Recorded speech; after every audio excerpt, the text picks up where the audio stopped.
can see a message here. This person is angry. Adeyemi, Adeyemo.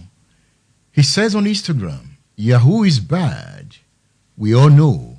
But the greater Yahoo are the ones sitting at the top, eating the lives of Nigerians away. We should keep the same energy and drive them away.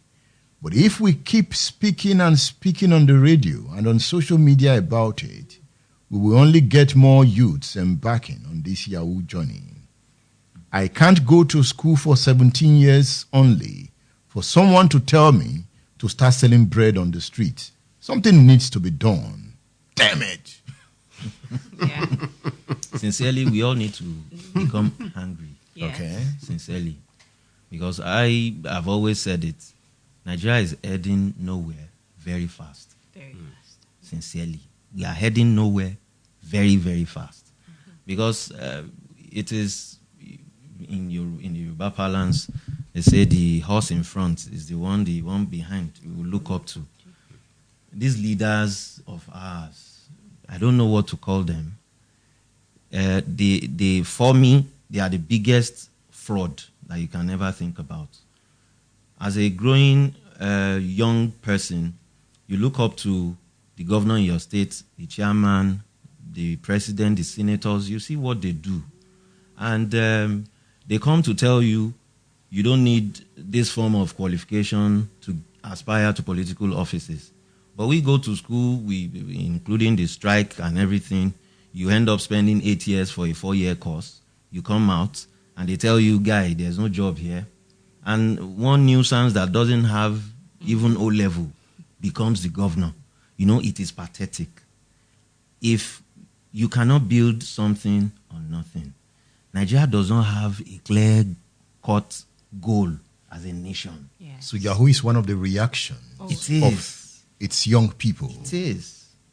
Wale? I have another twist. I agree fully with Ayo. I have another twist. Our leaders are us. We are our leaders, basically. These leaders are from us. So, if we do not deal with us, we would come back to give ourselves this same us. You are a brand person. Yes. And you consulted for the APC during the last election. Yes. What do politicians say behind the scene? I wouldn't like to speak generally because I think it's an individual thing. You have people who really mean well, and you have people who are selfish. Even those who are selfish, I like to empathize. Even those who are selfish, it's because now it is my turn. I have suffered. My people have suffered. Now I am there. I'm going to sort my people. I'm not saying it is right. Yeah. I'm just trying to let us understand, where all of this, comes from. So when you have a nation that has been built on inequality and injustice, Yes. you have all sorts of things spring up. The U.S. has been going through it in racial issues forever. There's a lot of injustice when it comes to race in the U.S., and you can see the result of that. In fact, it is. I'm surprised that they haven't started shooting cops. I'm not asking them to, but in Nigeria, that would have occurred. Now, Yahoo boys, are they also violent? I would like to think that if need be, they would be. I mean, from stories we've heard or people that we think are Yahoo boys, I don't think they've started carrying guns about. But people tend to be scared of some Yahoo boys because some of them belong to different courts. Yes. Is that not Yeah. true? Yes, that's true. Adefemi, let's look at the family here. Okay. Is there a total breakdown of family? Oh, yes. You cannot emphasize the role of family enough. These people have come from various homes. Your value system as an individual is what you have that first interaction with your family. That's what impacts on the larger society. We were talking during the break that, when we're growing up, This day, you can't come home with a pencil and your mother, that was when, Nigeria, you can't come home with a pencil and your mother will not ask where you got that pen. People come home with cars that their fathers have not driven without any measurable source of income. But they buy for their dads. Yes, and too. they buy for their. So it comes from the family. And I say that a lot of people try to say, oh, there's no job. And I said earlier, jobs are never enough.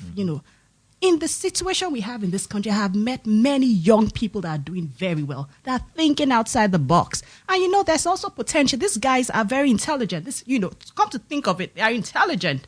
And they have this kind of energy. They are able to hack into computers. Even organizations also use hackers to start with, and they are taking advantage of the loopholes in technology. They're very intelligent. They are able to measure. They are able to, size you up. But why can't we channel this energy into developing our country? Why can't we channel this energy into fixing the loopholes in our system? Why can't we channel this energy into ensuring that our young people, they exert their energy on the right things? We still need, we don't have enough. I don't believe that it's largely unemployment. I believe it's value system. I believe it starts from the families now need to understand their roles. People get married now. They don't understand that marriage is a responsibility. Having children is a great responsibility. People are not fathers. They don't even understand what it means to be a father. They don't understand what it means to be. Women now are not married for the right reasons. Don't know those days and when we were married, we're looking at potentials. When you say those days, you sound so old. Yeah, because this young. Yeah, I am young, but it seems very distant. No, she's young, girl. Yes, I am young. I am young, but it seems very. When I go on Instagram these days and I see the kind of attention people pay to setting up a wedding, I know there's a problem. Okay. People don't understand the fundamental. Marriage is a long haul. People don't look at the long haul. They are challenging, and raising a family, raising children. Children are a responsibility.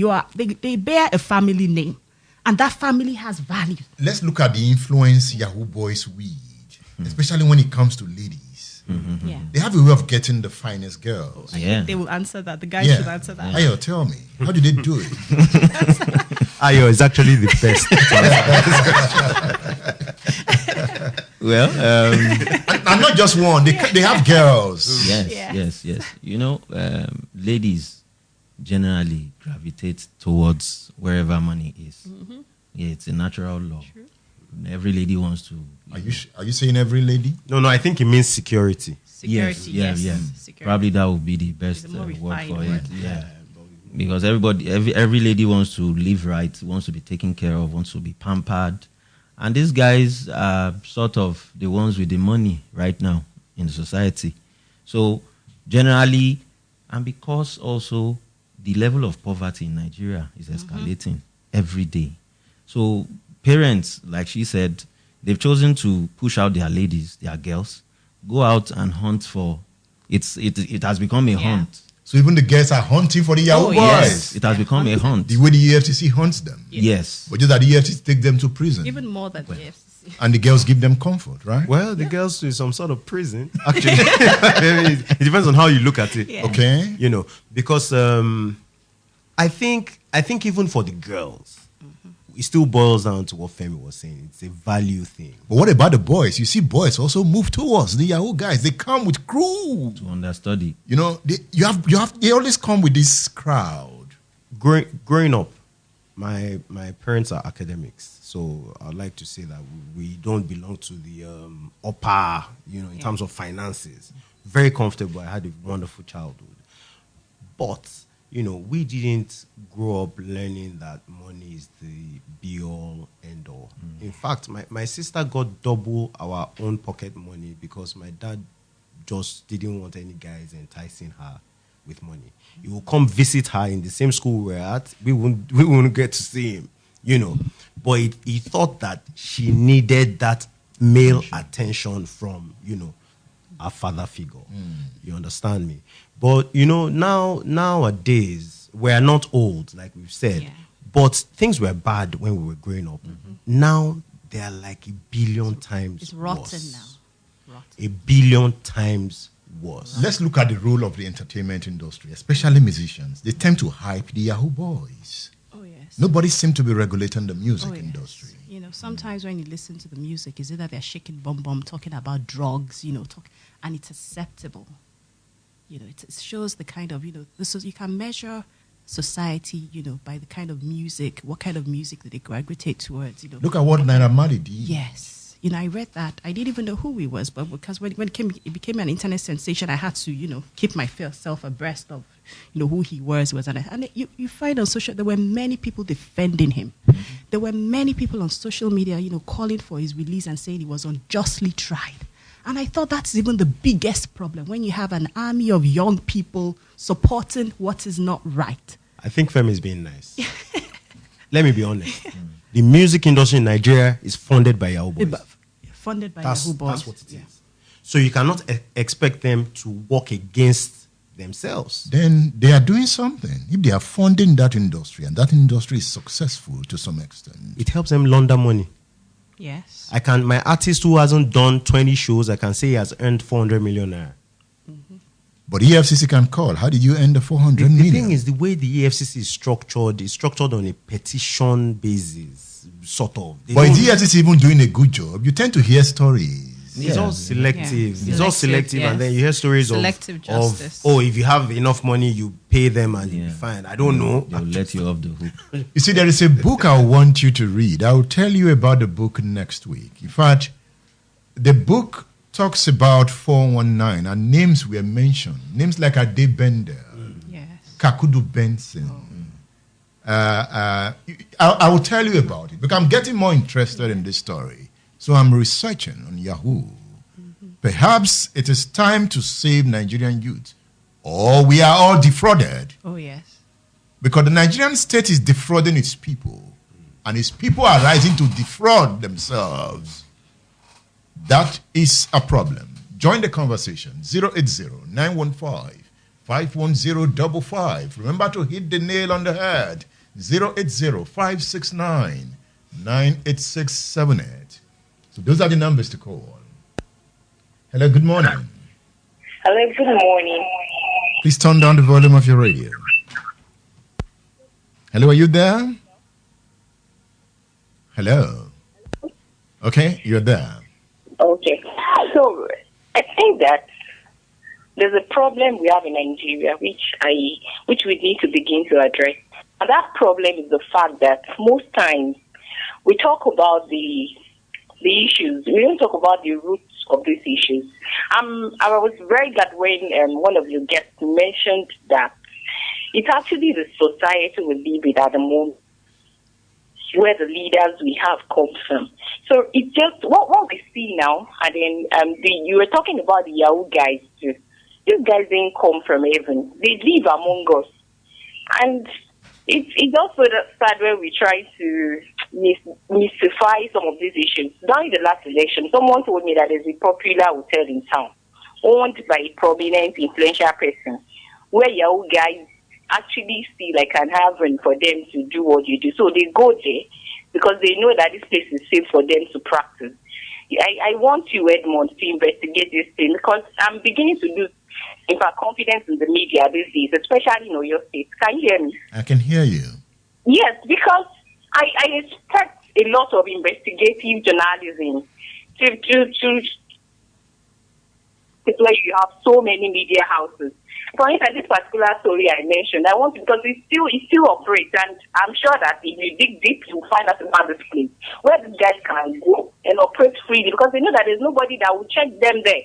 Well, let us dig deep. All right, you've hit the nail on the head. You've made your point. Can you talk about this last one? Hello? Hello, can you hear me? Okay. Oh. Hello? All right, she has made her point. And she's challenging the radio stations. Yes. Yeah, I agree with you. Yes. We need to do more. Oh, yes. But it's also not easy to investigate the stories. You need to know the challenges of investigative journalism. Yes. It is quite expensive and it's risky. It has, but that's not an excuse. Remember, you can also leave a message on Instagram at Obilo. This is Olabisi from Ibadan. All right, Olabisi, good to hear your voice. I just want to make a little contribution to the discussion, and I have a question for the government, per se. Yes, we've all been saying Yahoo is bad, Yahoo is this and that, but these guys actually go to school, come out of school. Most of them are graduates some of them actually drop out in the process just for Yahoo. And, they get money from, some use it in sponsoring their siblings and support their family and all. And now the government has asked them to leave it for what? Is there a provision for them? EFCC gets them, puts them in prison for a year or two, and afterwards they drop them to do what? Go back to life again. I think the government should make good use of their potential. They are smart, they are intelligent, brilliant. We should at least look for something to do to encourage them, support them in living their role. You want them to drop Yahoo. What provisions do the government have for them, at least to encourage them? That's all I have to say. Thank you. All right. Thank you for calling the radio station. I'm tired of everybody blaming government for everything. Oh my God. People have seven children and they earn 30,000, they blame the government. People, have more wives and they blame the government. People can't plan their lives, they blame the government. I think let's give the government a break, Let's give the government a break, We should be responsible as individuals. You should be able to plan, organize, be responsible as an individual. And people always say employment. I want to tell the person that just called, I work for an organization that empower young people. And I've seen many young people that have come out of nothing to make something out of their lives. They've been able to think. It's very easy to get into a vice. It's a quick fix. Mm-hmm. It's very easy. That's the easiest thing to do. If you don't want to work, you can say you want to steal. If you don't want to work, you can say, it's very easy. Vices are just excuses for an inadequacies. Yeah. Vices are excuses for our insecurities, for, lack of proper plan. In this country, we've had great men and women before us that have come for nothing. They've built conglomerates. What's excuse? Jobs are never going to be enough. Even in the US, there's still unemployment. So please, let's spare the government. Let's give the government a break. Let's start playing our part as citizens. Yeah. We just have to go. But is that last caller saying that it is good to kill to make money? Is that what she's saying? No, I don't think so. I think she didn't put it quite well. Probably what she was trying to say. As a politician. Probably what she was trying to say was, let the government create enabling environment. Yeah. Mm-hmm. Let's build Silicon Valley with these guys. Since they are smart, they are intelligent, then let's set them up. Let's call them out. Guys, okay, we know you do this thing, but please come and help government. Yes. And from there, employment could spring up. Should the EFCC go harder, Wale? I think, in fact, I don't think harder is the word. I think EFCC needs to, obliterate all the participants in this industry. Basically, I think EFCC is not doing a quarter of what it should be doing. Yes. They should do more. Yes, because sorry, I'll just quickly. What the way I see this thing, I see it like murder. Mm-hmm. If you think that they should give the Yahoo boys a break, if I kill the person that brings home bread for you and take over the person's property, would you say the same thing? Mm-hmm. Wow. Thank you for featuring on State Affairs, Ayo George. Thank you so much for having me. So if you see a Yahoo boy now, what would you say to him? Change your ways. Wale Agbaje, what would you say? But basically the same thing. Maybe in other words, but basically the same thing. Adefemi will say the same thing. Don't find excuse. Get legitimate, get something doing with your life. Organize your life. You can't do it forever. Adefemi Bucknor-Arigbede of the American Corner. Thank you for featuring on State Affairs. Wale Agbaje, thank you for coming. Thank you for having us. Pleasure. Ayo George, thank you for coming. Always. Thank you. Take note, the pain that comes with despair is limited by the hope to stay alive in the face of danger. When it becomes extreme violence, those alive cry out to the state for safety. This is exactly what the Emir of Katsina, Abdulmumin Kabir, has done. He called for safety. Mr. President, the ball is in your court. There is danger. Stop the herdsmen. Stop bandits and deal with the kidnappers. I am Edmund, Obilo. Mr. President, you can deal with the Yahoo boys too. I worked with Bosun Alayode to bring you this edition of State Affairs. Yamida Prodigy is here too. And Tosin, the cameraman, is here too. Next week is another time. Thank you for listening.